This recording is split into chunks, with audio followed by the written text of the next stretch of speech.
What is going on, good people? You are tuned into the Quality Goods podcast, where we host discussions with artists, entrepreneurs, and doers from all walks of life. I am Chris Beatty. And I'm Anson J.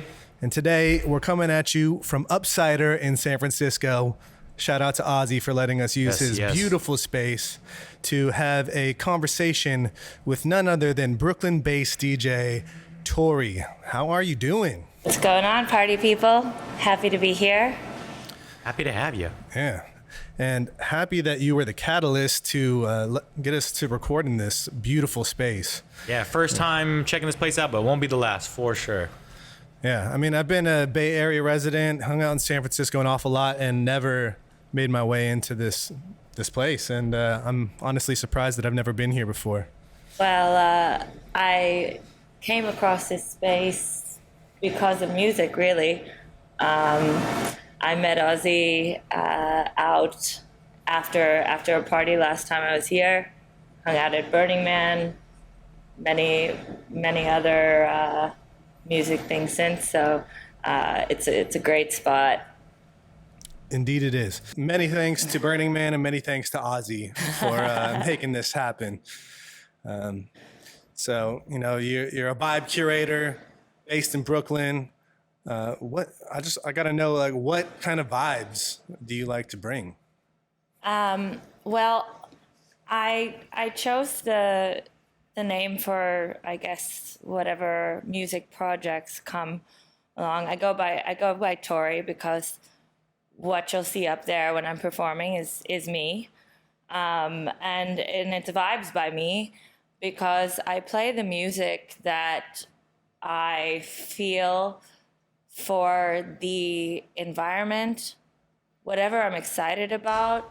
And they're different energies. It might not fit into one box. It might be super energetic at one moment, and it might be more thoughtful and melodic, and it might be something that is quieter, more introspective, could make you laugh, could make you think, could make you want to fuck. All depending on what. Need more of those vibes in my life. But it's really what I would want to hear, and the energy that I'm putting forth. It's from when you get there. I'm part of whatever, an entire evening, or it could be impromptu after we go to the club. That I'm playing for people, whether it's an audience that bought tickets to be there, or I'm hopping upstairs at my own studio. Playing for your friends at a house party, right? It's what energy do I have in my heart right now? What would I want to hear? What I know that there's other artists coming on after me or someone before me continuing something that I was inspired by their set. And it's part of the entire journey. So it's the multiple, vibes. It really is things. Multiple dimensions, Yes. and I think that's important about being a DJ. And what a lot of people don't realize, that is the primary job of the DJ. It's not just playing music; it's playing the right music for the venue. Playing a club with like house music is a different vibe than playing like a chill corporate event or whatever, or a wedding. Those are all very different vibes. Your corporate event might get very shaken up if you book me. So hey, some of them need it. Some of them just hire people to play music, and that's why it turns out the way it is. So it is important to have like the vibes. But I think it is good, like you said. It's just Tory, because just like me, when I go out, like there's certain days that I feel a certain way. So that's my mindset. You know what I mean? Like if I plan this all week, then I'm ready to rage or whatever it is. Or if it is just I'm trying to wind down from a busy week, that's a different approach that I have for that night. You know what I mean? So. Yeah, I'm curious to know if you've ever kind of misread the room and played the wrong vibes, and how quickly you noticed and course corrected. And I think, especially coming to a new city where I don't know everyone in the crowd, or, I'm reading them on the spot, and I'm looking at faces and coming from dancing on dance floors as long as I can remember. It's really doesn't have to be pumping hands in the air. Yeah. It could be an eyes closed or watching people connect with each other or feeling the urge to dance and then bringing them down. And so it's also seeing where they want to go. So I might feel like something I played is a little experimental. So the other a couple of gigs ago, I realized I was like, might be a little bit too far off of what they're familiar with. So on the third deck, I looped like a house bass line, so something to latch onto. All right, they're back with me. And then you see the toes tapping a little more with that particular. Yeah, you test it out and say, oh, they're liking this. All right, and just I'm watching the dynamics, and I think a lot of times it's so beautiful to see. Someone will start dancing or a kiss or friends are hugging, which especially right after the pandemic was so beautiful to watch.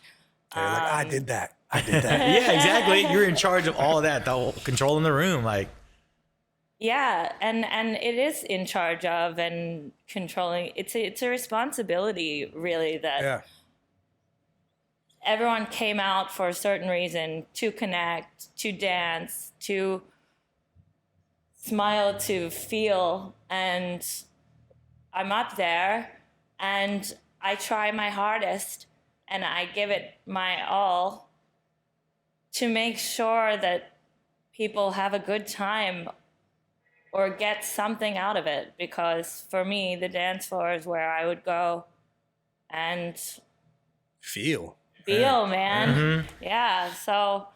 Yeah, I'm very interested in that too. Like, I mean, everything got shut down. So, like you said, with COVID and like, how was your first few events after that? Like, how did you feel? Or how, like, people, it's maybe their first time even like out the house and they're intending this thing, like they picked your event, and like, how'd that feel? My God, it was, it's really beautiful. First of all, just looking out at people dancing and smiling and coming up after and saying how great it was to dance again. Connect, right? Like, to connect, yeah. And it felt undescribable. I so appreciate, and I think a lot of us really appreciate being able to come together in spaces a lot more. It's changed for me a little bit because you're not the soundtrack to the party. It's not just a party anymore. It's what happens and the feelings that you're getting when you're coming out is really the first connections that people are making. Talking to strangers was a little weird at first. Yeah, absolutely. And making being comfortable in it's familiar and uncharted territory. Yeah, I mean, I can speak to that. I just went to this boat party out here in the San Francisco harbor like a couple weeks ago. It was a Solection party, Joe K. You might be familiar with Joe K. But it felt so good to just go into a space, take a mask off, and just be on a dance floor again and let the DJ run the night. It was really nice it like felt normal again after all this time being away from the public. It was just nice to like gather with a group of people who had the same mindset and just wanted to have a good time, feel the music, have a couple of good drinks and some good food and be around good company. Yeah, I mean, I think for the most part, just took it all for granted, being able to just walk into anything and like, there's always something going on. Yeah. And now it's not always, you have to go and pick and choose where you feel safe and where it's even the vibe you want to have. So it's like, yeah, now, and then when I'm back out of it, it's like, oh wow, I forgot how important that was too. It seems so small, whatever, like going out for a drink and some music, but no, it's a huge part of your life. Well, our lives, I think, at least. So. Yeah, we all got used to being hermits in some regard, so it was nice to break out of that shell again. Like relearning how to interact with people, like other than over a video screen. So oh man, I got to really remember my space with people and how it is to interact. So, but switching gears a little bit, I would love to know about your early inspiration for getting behind the decks. Like, was there a particular DJ that inspired you, or you just loved to dance? Like, what made you want to be the vibe curator? I've always loved to dance, and doing this professionally came kind of organically and was not the plan. I really was just wanting to play, maybe at an after party or alone in my room. I was friends with a lot of amazing DJs in New York, and at an after party, I tried it, and it really just it felt amazing. Gotcha. And Sparkling. and the bug was It was real. it Just was opened real, it up, right? yeah. And I think the music really inspired it, and I've been looking for music and interesting artists exploring music, and I would share tracks with some of the friends that I had and said, oh, I saw you're playing this, here's some interesting. And I remember one time in particular, one of the song that I had sent came on, and I watched the room, and it felt really, so I think inside, but the technical part, I think because I'd so much watched these amazing DJs in New York ever since I could get a fake ID and a driver's license. It's just my idea of what a DJ should be. So I never thought that I could do it in front of people. Yeah. But it's no greater joy to be able to. There's not one DJ or artist or genre, or I would say early on I started really with my parents, some disco, or even listening to house music. It's like Corona, Rhythm of the Night. Oh yeah, There you go. yeah, for sure. One of my friends' dads was all about that. His house jams in the early '90s. He was bumping all of that. And so it's kind of dance music. And then I would listen to the radio on Saturday night. They had some of the New York DJs on. Get some After of that, I some saw of the non-top 40s stuff. Yeah, for sure. I saw the movie Groove when I was about 13. That takes place here in San Francisco. It's about a rave, but the soundtrack, the songs in it blew me away. And it was John Digweed. And then I started getting records from the Bedrock label, because I love this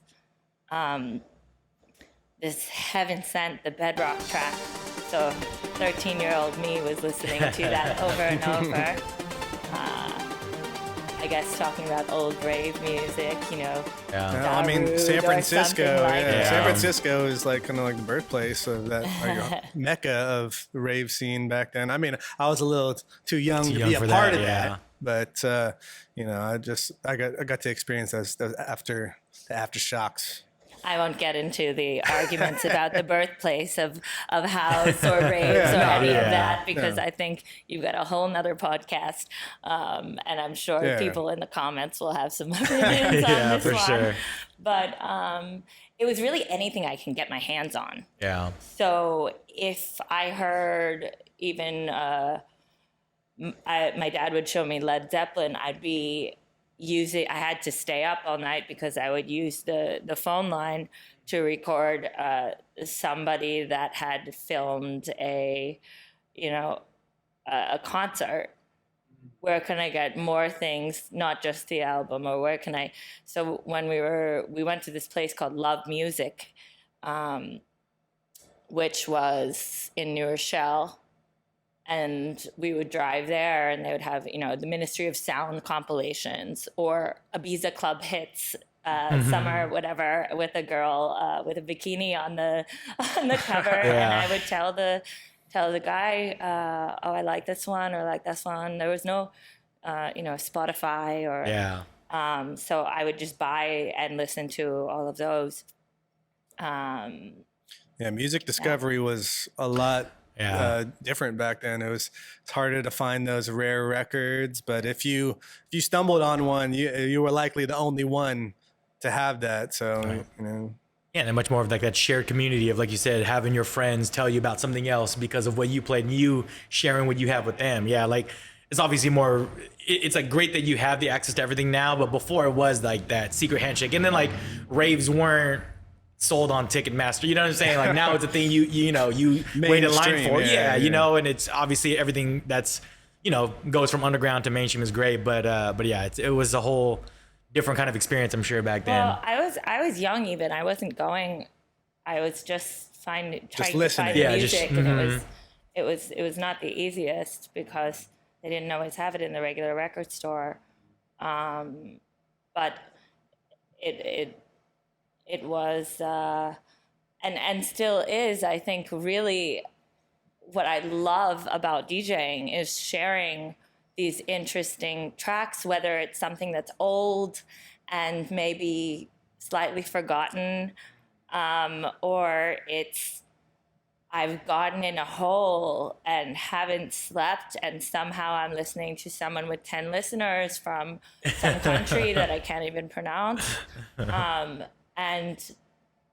I like it, and trying to find ways to mix them all together.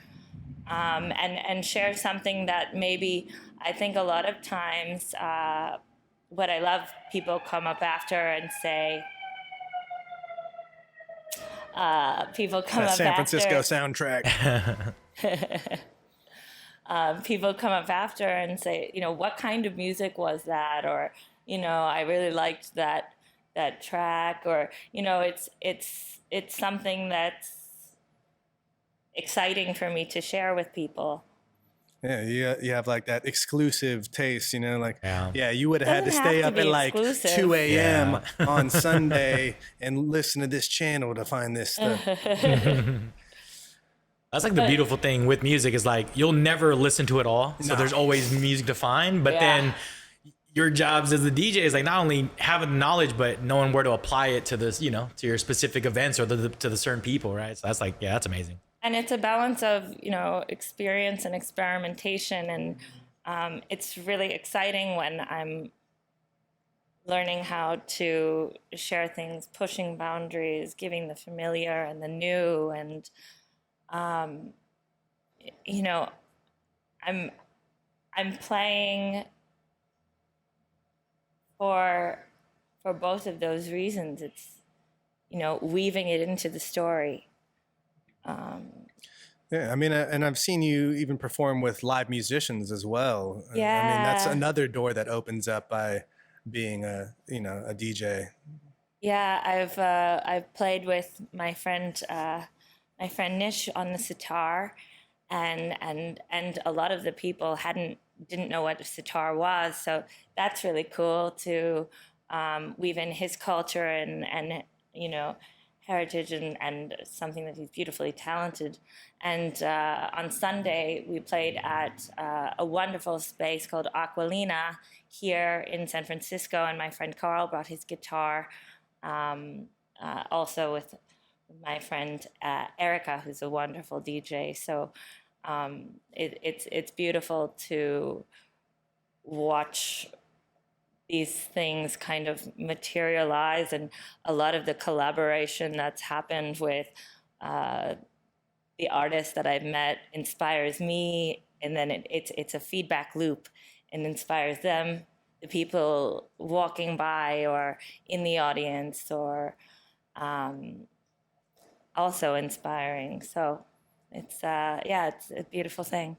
Yeah, I can remember some of the first bands that I saw with DJs as a part of their ensemble, and it like blew my mind. I was like, oh, you can do that? You can Yeah. put a DJ in your band as like a member of the band? And I honestly think this is probably, there's probably predated bands that have done this, but I remember Incubus was throwing scratches into like alternative rock records, and I was like, wow, it's a blending of genres that I really am enjoying, and why hasn't this happened before?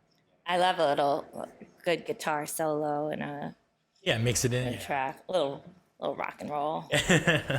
To backtrack a little bit, but like you said, wasn't maybe your initial plan to get into DJing professionally, kind of happened organic, but was there a certain party or a certain like day where it kind of clicked for you, like, oh, I really want to do this more than most other things? Well, it felt fucking awesome. So, That's the most important thing. Exactly. Right there, Exactly. If every time you want to do it, But, I think there was someone that you have to do it because For the love, you're making people dance, and I'm like, I'm not good enough, and it's like, but you're better than that boring or angry shit, and I'm like, I guess that's true. And then it's if I'm gotta be up there, I've gotta just so it became a fast obsession. Because if I'm gonna be up there, you don't need another blonde girl fucking around and making everyone that's working hard look bad. So for sure. But that's just a joke. But it's really been wonderful to feel the music that I love in a different way, layer it over different things, and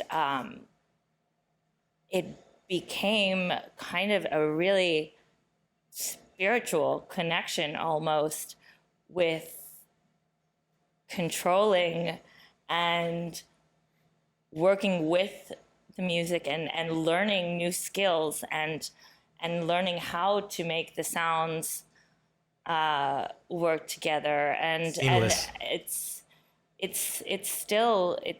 I'll always be learning. Yeah. And it's just really exciting, and I mean, you always look like you're having a great time up there, and I would hope that's so, contagious. When I see you smiling up there in the DJ booth, like I'm just like, man, yes, like give me more of that, And when you're curating vibes, like people feel the music on the dance floor. It's not just going in your ears, like it's going through your body, like those vibrations from the speakers, from the subwoofers, it's going in your body, whether you realize it consciously or whatever. acknowledge that, like it's, you are infecting people. 100%. And I think when I'm choosing tracks and listening to them, and I give this feedback to a lot of people that are producing and asking me to listen, it's if you dance to it, or is there a moment that throws you off, or I'll be listening and I was like, there's a crackle or something that gives me a little bit of anxiety, or this is a soothing feeling, or this makes you like it's a burst of energy. And there's also, like, I think this comes from being on so many dance floors. It's you've felt that when there's just a masterful DJ and you're watching them, and it's almost like you're lifted on air and you are transported to another place, and you can't even kind of see the periphery of the room. It's supernatural. And they'll be on a streak and they'll miss a beat or something, and no one will notice, but your friend all of a sudden has to pee. Meanwhile, they've been holding it for an hour, and someone says, I'm going to get a drink. Yeah. You know why. Someone broke that vibe. You didn't even see. But it's not that they did anything bad. It's just it is kind Yeah, it of takes a you out of the- physical yeah. physical control, and what that is really primal. You know, people since the dawn of time have been drumming Hanging on on circles drums, and- whatever. yeah, stomping their feet on the exactly. ground. You know, Yeah, meditate. Yeah, Yeah, no, it's funny. it's visceral experience Yeah. that happens in community, whether thankfully it can be in person in rooms, but even otherwise you're on the same beat with Yeah, everybody's Yeah. in sync. Yeah. It's funny that you mentioned that primal thing. Like I was just watching this National Geographic series like featuring Will Smith. In the first episode, they like go to this volcano in this little in the South Pacific, and this little village that was right outside of the volcano. You know, they do their like tribal dances and stuff, and you notice that it was to the rhythm of the volcano. Oh, for sure. Like they're stomping their feet on the ground and clapping to the deep like rumble of the Yeah. volcano, and then bass. Yeah, for and then- sure. Yeah, and then exactly. The The little bass line. pops and stuff, they're like clapping to the other Yeah. rhythm. So it's Crackles. like those vibrations are in us. Yeah, these drum lines that are around have been around for centuries. It's just sampled over and over again, and now it just found its way into what music is now. So it's like, but I mean, I think that's like you said, put you in those trances or those places because it's a good DJ when now I'm driving and I hear that song and it puts me back in that place where I was when I heard it from that DJ, like and like, oh my God, I remember that day or whatever, So it's all it puts you back in those places or takes you away from wherever you are at that moment. Yeah, that's huge. And we appreciate the DJ. I think now the last few years are getting a little more love again of like being the front and center. But it was, for a while it was playing, I think, the background to a lot of other, elements of music. And it's like, no, man, you see how important the DJ is. So. Well, I think what you were saying about nostalgia and having something that will take you to a place within a couple of notes, and even if a song's just been produced, you're never really hearing it for the first time because some instrument or some pattern within the song or melody will remind you of something you've heard before, mixed probably with something that you haven't heard before, or the brain will make these neural connections of what they're hearing with memories, with associations, with all of these things. So also sometimes it'll visually you'll hear something in headphones in your comfy couch and you'll feel like you're in a dark warehouse and Yeah, for sure. You'll feel dirty, Yep. It's like it'll take you somewhere else. Or you can be in a dark warehouse and you'll feel like the sun is shining and birds are chirping and Yeah. Music be doing that. music be doing that. It's everything. I mean, yeah, then it's like you don't even think about the music in a commercial or the soundtrack to a movie. Like all that is someone making those sounds, just blend effortlessly with everything else going on, So. No, I mean, it honestly reminds me of the first time I was kind of like mesmerized by a DJ. And I remember this, like I was watching MTV on New Year's Eve, maybe. And They still played music back then? when they still play music. But DJ Scribble was like the house DJ man. Classic. of MTV. And I just remember MTV Spring Break. Yeah. For sure. And they were just going off doing this crazy scratch routine. It was like 3 DJs all just like stepping in, Juggling and all juggling that, with yeah. the fader. That's actually pretty sick. Oh, Yeah, it was for sure. amazing. And I was just like in awe. I was like, wow, this is what a DJ can do. Yeah. Like, and that just reminds me of like DJ Q-Bird. Oh, yeah, like and stuff turntable, like scratch pickles from out here for yeah. sure. Yeah, change like turntablism and all that. Yeah, so. totally different kind of DJing, but that's how vast the art form is. But even that, like, one of the original terms, like the radio DJ, where they're more known for their voices and the music they play, but all that is encompassed in what the DJ can and still does, So it's like just amazing to know. And like, I think that's also, like you said, you don't have a specific theme to your, whatever you're feeling that day, you bring that vibe to that thing. Yeah, it's kind of like, I think being part of setting a vibe and someone on the dance floor is just as much a part of it because if I'm DJing to an empty room full of people that are not going to participate, that's it's like I said, it's the feedback loop. Yeah. Me being in a room and part of this communal experience, and sharing and being vulnerable, and it's or it could, it's a different thing than a radio DJ, but that's no less valid, because you're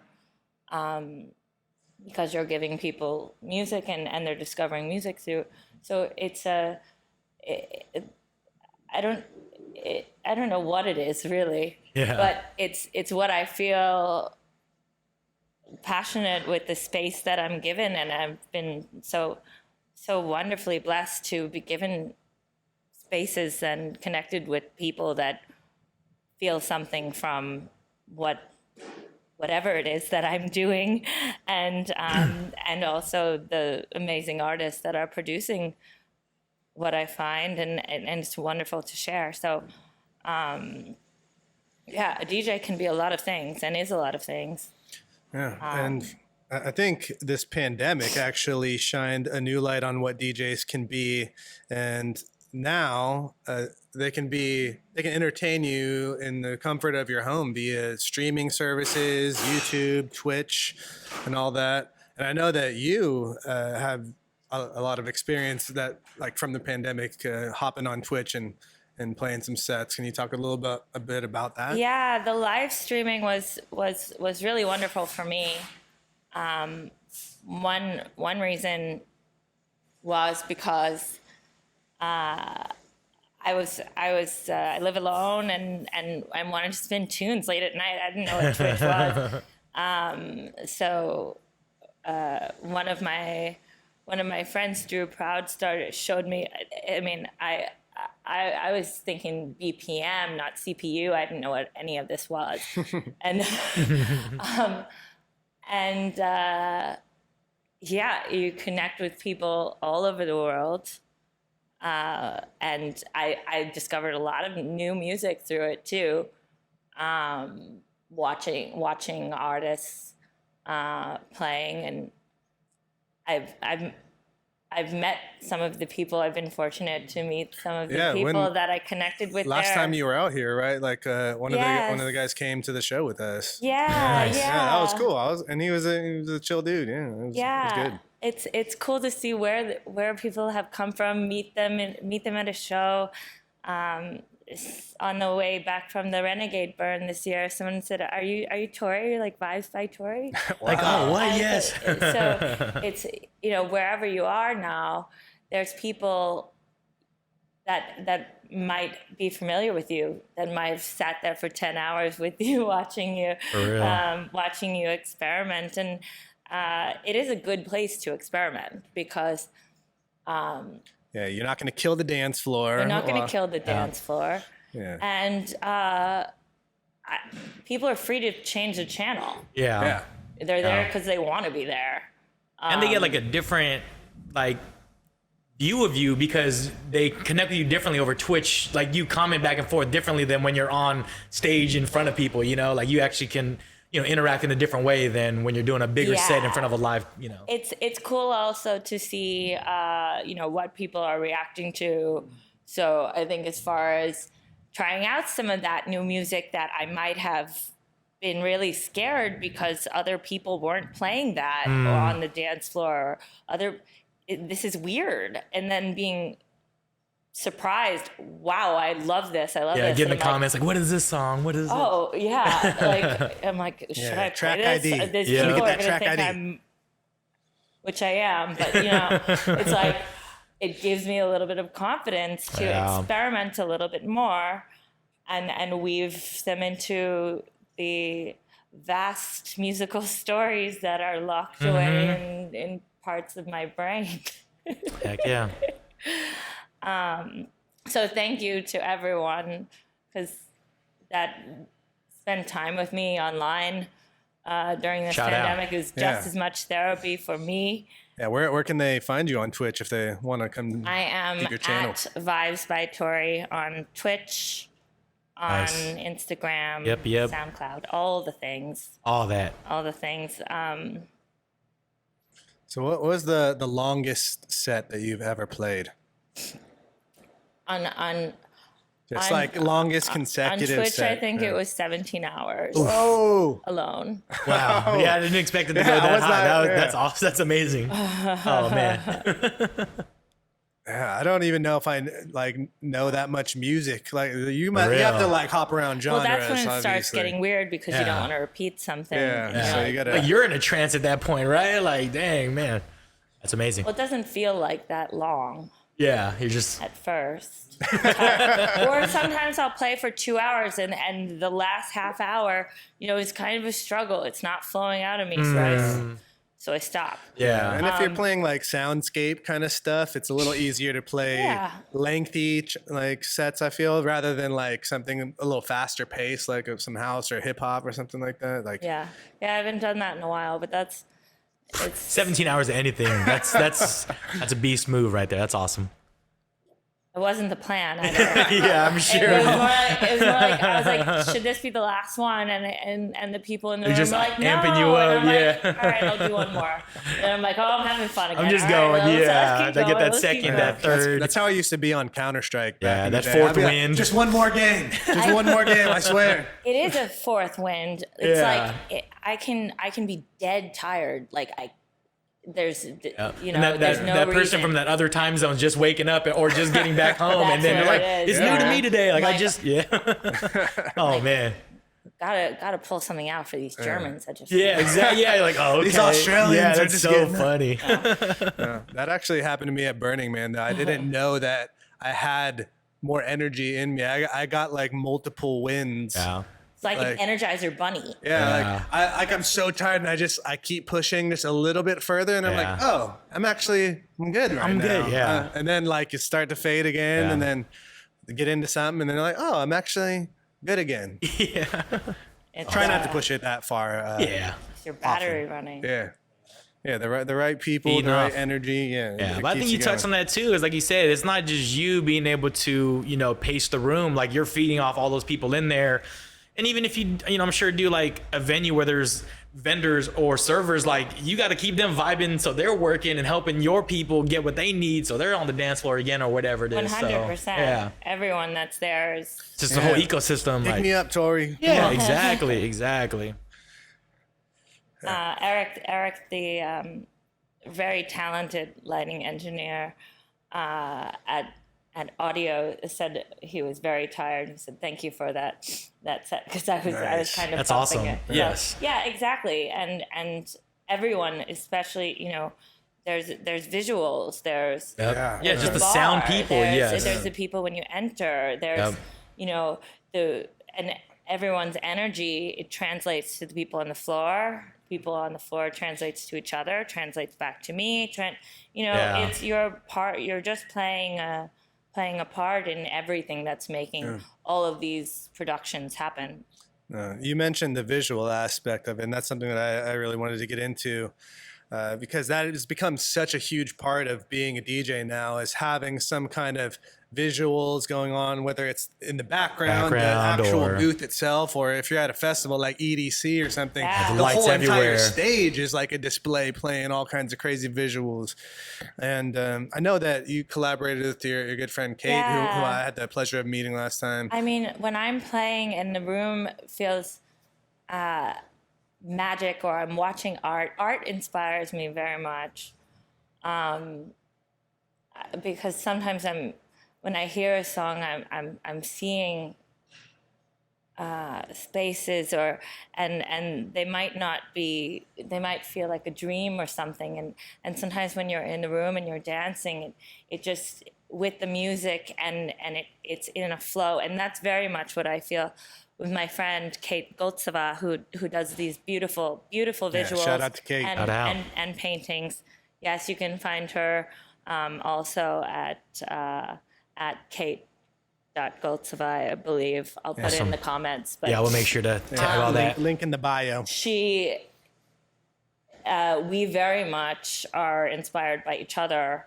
So it's a pleasure, and to all of the visual artists at nightclubs and the sound engineers and everyone that's part of this, it's making real magic for the people that are in those rooms. So yeah, art is feeds a each huge other. inspiration to me. Yeah.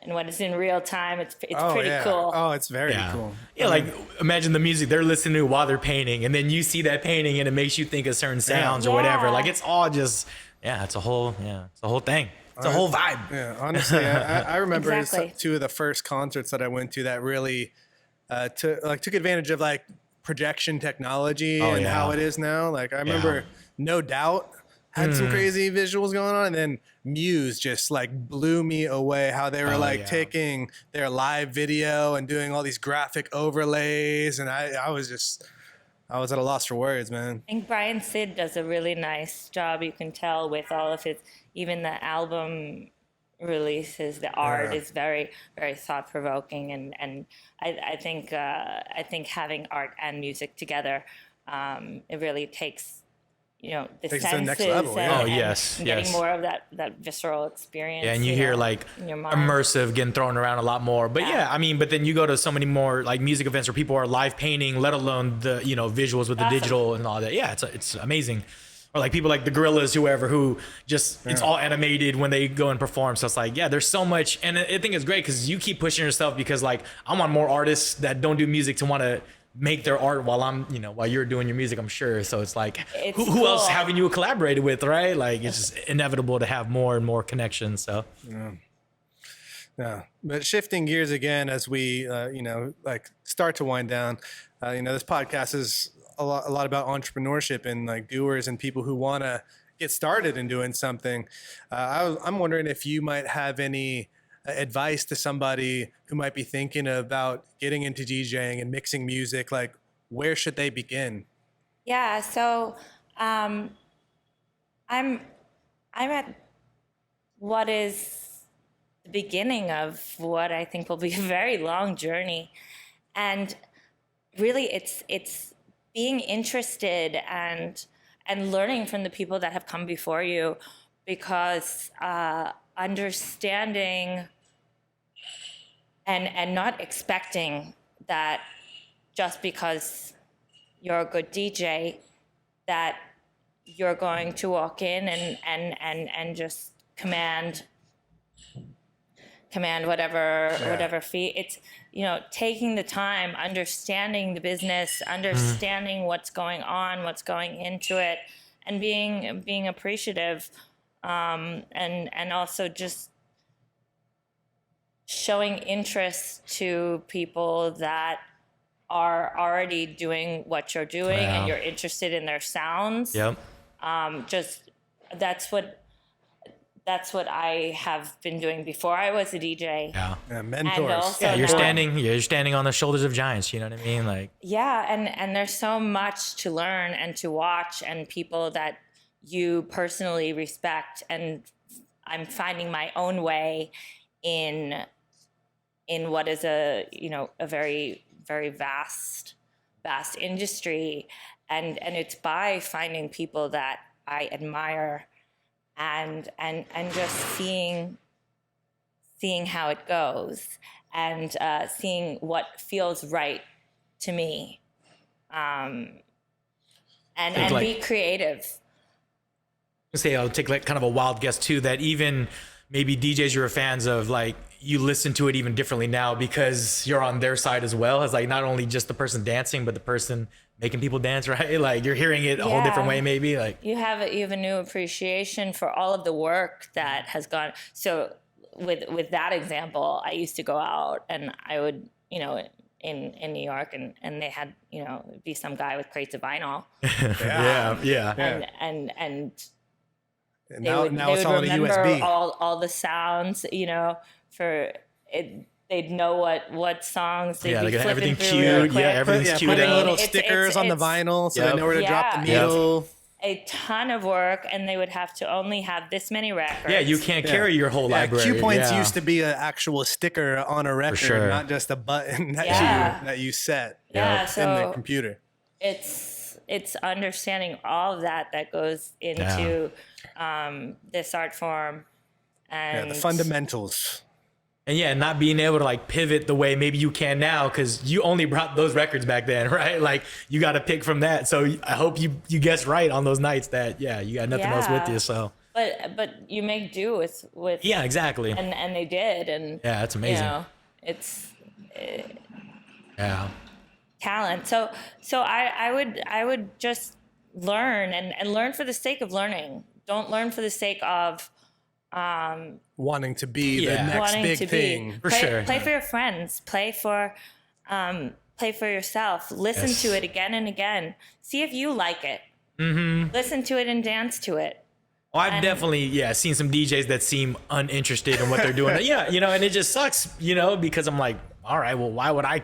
Like you wouldn't be out here with me, and you can tell that with some people, unfortunately, but luckily less of that than the others. But Yeah, now And everyone has an off night, but I mean, in general, do you want to listen to what you just did? Yep. Or do you want to charge people for it? yeah, for sure, I'm definitely lacing some vibes that I want to dance to. Yeah. Yeah, but that's the beauty of it. Whatever you do, like if you if I want to dance to it, I can guarantee that some other people want to dance to it. Exactly. And just my advice is just keep going. Like you said, you're always learning, right? So Always learning. just a real quick one. Was there any like specific like myth or maybe misconception that you found out right away going to the site, like, oh, that isn't really how it works? Or I mean, I was having trouble with the finding your sound thing. When I stopped looking, I'm finding it. yeah. Yeah, Like, stop trying to I put that wasn't label looking on in the yourself, beginning, right? And a lot of what I'm doing now sounds like what I started with. Yeah. I think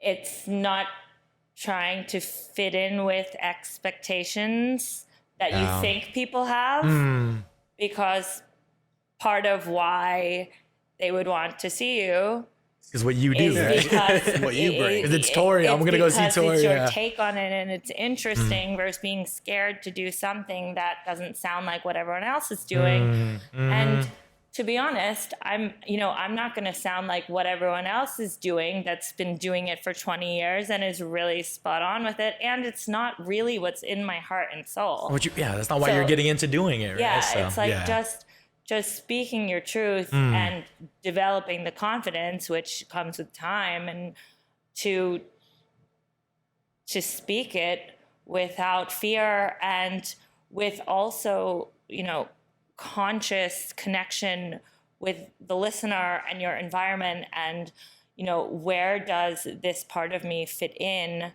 versus some sort of formula.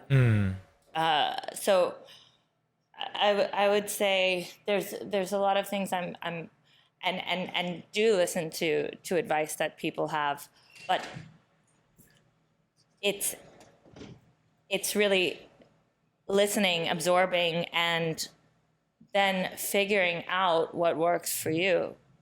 There's not even one way to mix. Yep. But watch people that do it differently. Try it. Oh, See Yeah, see what eventually, might be more comfortable for you, or DJ technology is so crazy these days, man. I've seen all kinds of tricks and stuff like that. Like I said, there is no one way to approach it. There's all these different tools at your disposal. How do you apply those things exactly? If somebody tells you can't do this that way because it's never been done That's that way, because you couldn't do it doesn't mean you. Yeah, that Or next try person it. won't. It might sound like sure. shit, but at least you know what. But it now you does. know. you know Now what it you know does not now. to do that again, or that you don't want to do I that like again. that button. Yeah, That effect exactly. Is Just put that onto the side. Exactly. Never yeah. touching that one calling me again. right now. Yeah, exactly. Or you'll learn different parameters and how it works with different things. But Yeah, yeah, how it works for your style. for sure. experimenting and helping out, being gracious, and caring about the music, the people on the dance floor. Yeah. That's a good. That's a good. And the art.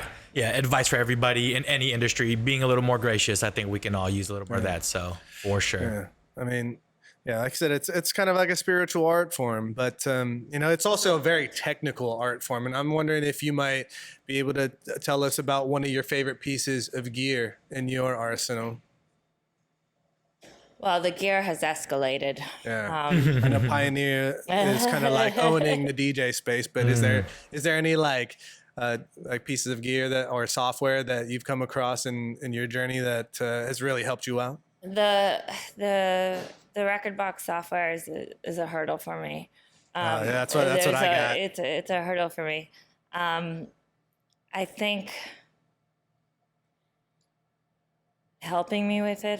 I don't know. Do you know any that make it not so shitty?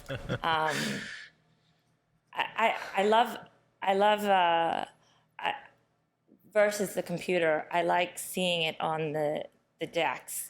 Yeah. Because that's when it, we're scrolling and looking at computer screens. Too many distractions, right? And yeah, you only have this information. Like give me the waveform and the track list. Sometimes simplifying some things helps us. Taking away some of that extra give noise. Me less decisions. Yeah, and I can make the right one. Yeah. I'll get back to you on that. For sure. Well, all of it's my favorite. Yeah. Well, as we wind down this podcast, this is a good time to go into our segment that we call Support Quality. And we just want to ask you something that has brought quality to your life or your DJ career lately. It could be a person, a place, a thing, a process, but what's something that's brought quality to you? I think quality has come with all of the collaboration and inspiration and openness of people to bring me to places like San Francisco and the people on the dance floor, the collaboration with different artists. I think it is really, so it's the humans that are making this all happen. Exactly. Because I felt really I wouldn't keep going without it, because second guess yourself and the support and the love and the sharing of ideas. This right here, you guys. Cheers to know, that. Cheers to that. And cheers to Ozzy, who just walked in a moment ago. Cheers to Ozzy for letting us use this space. Mm-hmm. Yes, the Upsider. I don't know if you yes. can see that from here. in San Francisco. It's a little dark in this angle. Cheers to the cities that are opening back up, and you hear the buzz more going on, and I'm sure that's getting you more amped up. The more and more you're feeding off all that. Me amped up. So, I am now taking or exploring bookings worldwide. Oh yeah. So please Vibes by contact Tory me if you want on me all in your platforms. city. Yep. I want to be there. I'll be coming anyway. Yeah. So you might. So exactly. Get dibs on having her at your place. So. Exactly. And I look forward to seeing you. Yeah, for sure. Well, Tory, it's been an absolute pleasure to have you on the podcast, and our first live guest in years. Many moons. Well, no, I mean, we did have Colin. That was come still through indoors, so this is the first time we ventured outside of our space. We outside, we upside, we all that. You know what I'm saying? Yeah. So thank you. Yes, thank you very much. Thank you so pleasure. much for having me. And if the people want to really find you, appreciate you. if the people want to find you online One more time, check let 'em out know. your sets, how can they do so? You can go to vibesbytory.com, VIBESBYTORY.com, or you can find me at Vibes by Tory, Tory with a Y, on all the things, like I said. Which IG, all that. So they Twitch, book you through your website and all that too. That's where they get the bookings. Yeah, All right, yeah. make sure to hit up the website. International. Book the vibes. Book the vibes. International. Yes. As we sign off here, that's also our first full-length video podcast. So Many firsts. First time back outside. First time. in the upside, first time vibing with Tory. Yeah. So you know what I mean. Yeah, you can find this video online soon. We'll let you know how to do that, probably on YouTube, on Tory's Twitch eventually, and yeah, and you can find Okay, MySpace, all that shit, man. You know what I mean? yes, but yeah, you can. It will be available as an NFT. Yes, definitely, yeah, definitely definitely. NFT. Yeah, so, Exactly. Yeah, go. We'll mint this real quick. Yeah, we'll Get mint it- that exactly. Get that in your wallet. It's gonna be Exactly. worth something. So yeah, but you can find this at Quality Goods TV on Instagram. Like the links in the bio for everything. We got new merch up. We got some sweaters, hoodies, anything to keep All you that. warm. It's pretty cold now, so In there. Yeah, By go- San Francisco's standards, at least getting chillier. it's Not in the maybe not a Midwest. Brooklyn. Yeah, maybe not Brooklyn. Maybe not Brooklyn cold. weather, but Same Brooklyn cold, but it's Yeah. cold for us. Yeah, buck up a little bit. I mean, Hey man, you know, like being outside in short sleeves. You know? yeah. But yeah, you can find me at Mr. Beatty on Instagram. And I'm at Pointless Wonder. Yeah, so check us out. Yep. and if you want to come to this amazing establishment, Yes. it's at Upsider SF. Yes, and you Yeah. definitely need It's in the to Polk. check it out. Yeah, it's Yeah, right on the if you're corner. local, so Yeah. Polk. Time, Got the Polk Cider. vibes. Exactly. Right on the Great cider. corner. Plenty of Very window. cool space. Yes. Yes. Yeah, we're gonna do. tunes. Yeah, you'll see Exactly. this space. We're gonna take some video here and show it off because it's beautiful It is amazing. and good cider. Yeah, and So, shout out to all you guys listening to us because, like I said, we feed off your energy too. So yeah, it's that feedback loop. So Yep. we give it to you. You got to give it back. So check us out, and until next time, Much love and beats. yeah, we out.